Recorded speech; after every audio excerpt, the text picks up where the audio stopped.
It's me again, ang inyong nurse na mahilig sa kusina. For today's video, gagawa na naman tayo ng masarap na dessert na ang tawag ay Taro and sweet potato bars. Originally, in our province, tinawag namin ito ng Molido. Nung bata pa ako, ito ay napaka-favorite ko talaga na pagkain.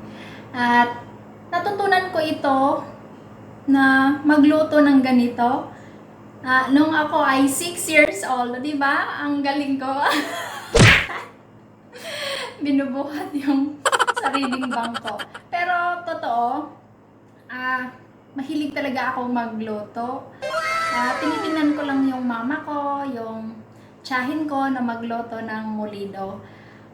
Kaya sinusubok-subukan ko at nagawa ko naman. Pag nakita kong, doon kasi sa province namin, maraming kamote. Kaya, kukuha lang ako doon sa kapatid ng papa ko. Pag may asukal ako, may niyog, may kamote, o yan, nakagawa na ako ng Molido. Pero ngayon, ginawa natin ito ng twist, kaya hinaluan ko ng Taro. And without further ado, let's get started.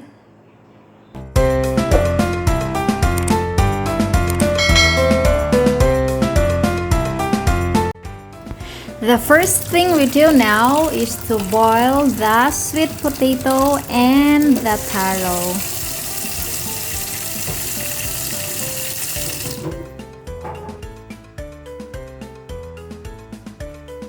A few moments later. So, andito na, naluto na natin ang ating sweet potato and the taro. Ito na ang ating peeled sweet potato. Tapos, itong gabi. O, payat. Payat siya. So, hinaluan ko lang ng gabi kasi konti lang yung sweet potato natin para mabilis yung paggawa natin. Gamitan natin ng pang kod-kod.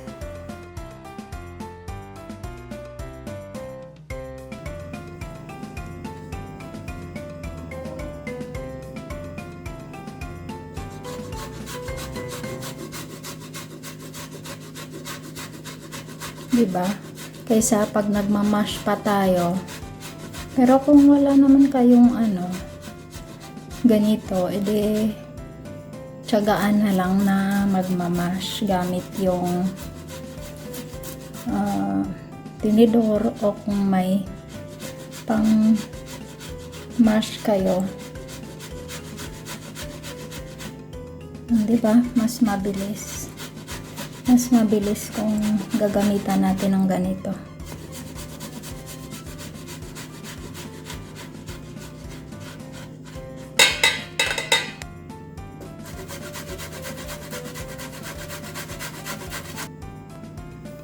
Itong gabi kasi natin ay malagkit, hindi kagaya sa ating kamote. So, tingnan natin kung ano yung maging result nito. Kasi first time ko silang pinagsabay. Kasi dati ang ginagawa ko lang yung kamote. Or yung gabi lang na walang halong kamote. So ngayon, tingnan natin kung okay ba kung pagsabayin natin silang dalawa.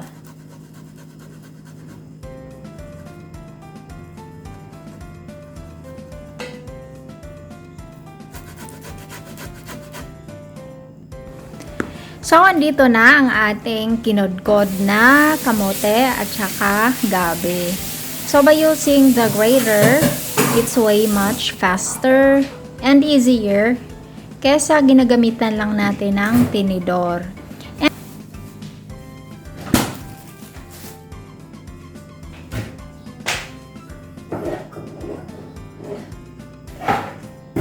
Now we will add the sugar, 1 cup of brown, and 1 cup of white sugar.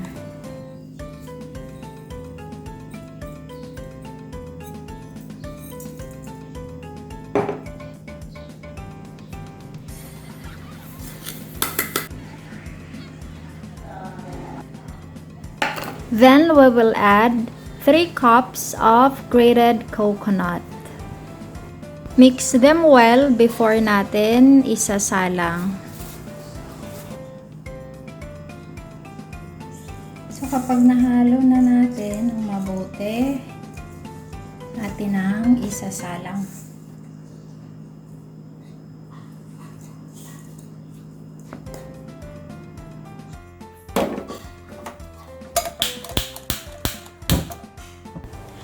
We will cook this in a low fire para maiwasan natin yung pangangamoy niya o pagkasunog ng ating niluluto.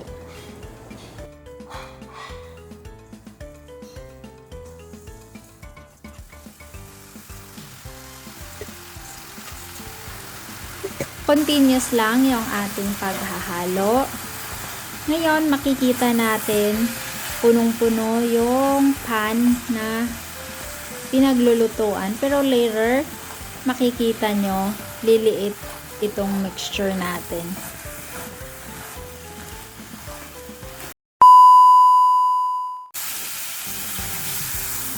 O, diba? Lumiit na. At makikita natin, parang ano siya, mamasa-masa. Ang gusto natin na ma-achieve, yung dry na siya at parang sumasama. Just chop your nuts coarsely. So wala akong peanut at meron naman ako ditong any nuts. Pwede.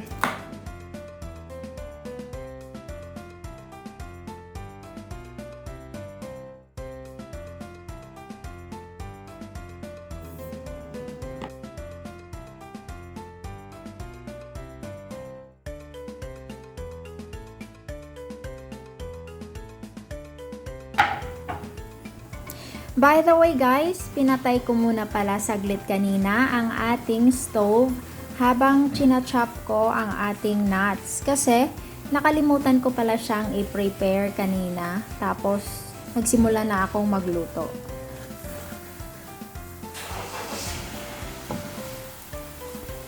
A while ago, yung taro and sweet potato mixture natin ay medyo namamasa-masa pa. Pero ngayon, makikita natin, nagda-dry na siya, pero hindi pa rin ito yung gusto kong ma-achieve.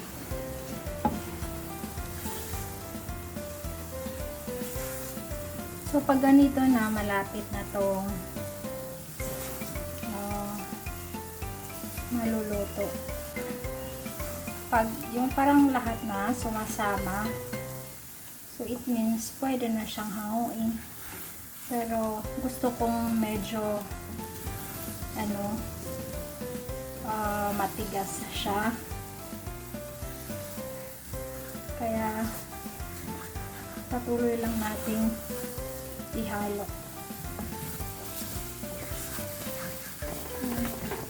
Kailangan mo talagang haluin ng mabuti para hindi siya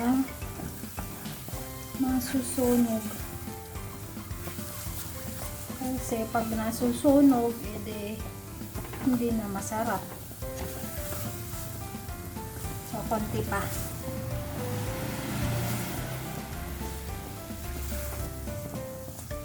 At hahanguin na natin.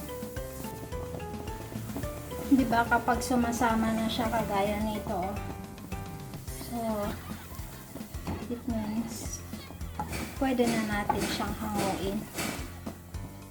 Diba? Sumasama na siya.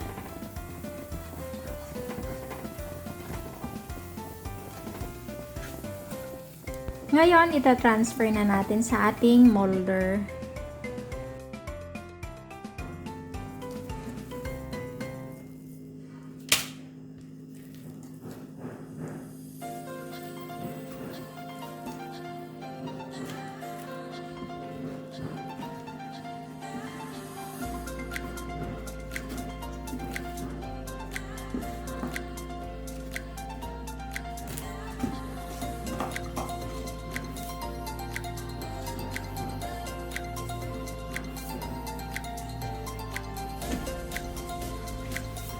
ipa-flatten lang natin ng mabuti para maganda naman yung presentation.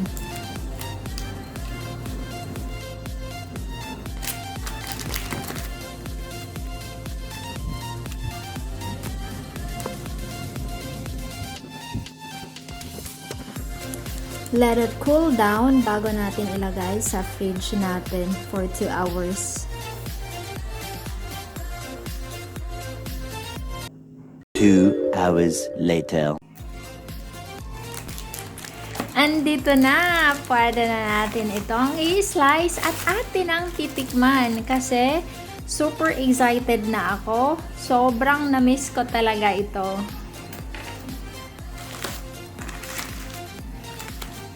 Okay.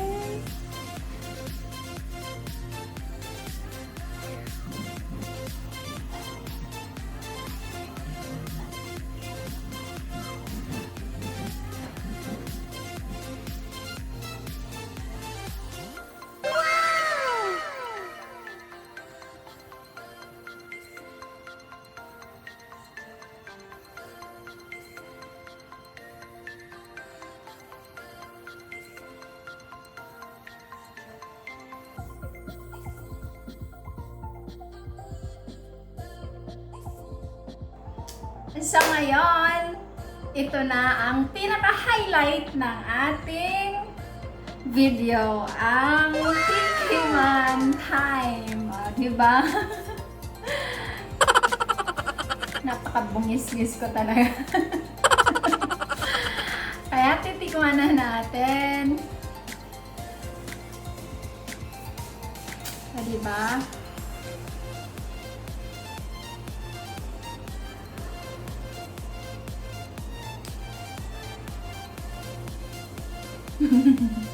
Mapapasayaw ka ha sa sarap. Kasi, di ba, may nilagay tayong nuts kanina. Tapos, hindi mo na malasahan yung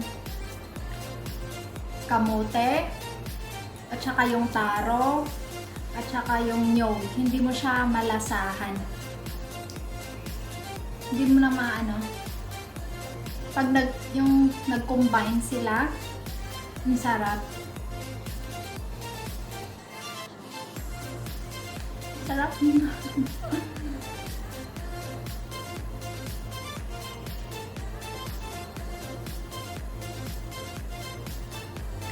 Siguro makaubos ako ng 3 bars nito. Ang sarap niya. Hindi siya masyadong matamis. Katamtaman lang.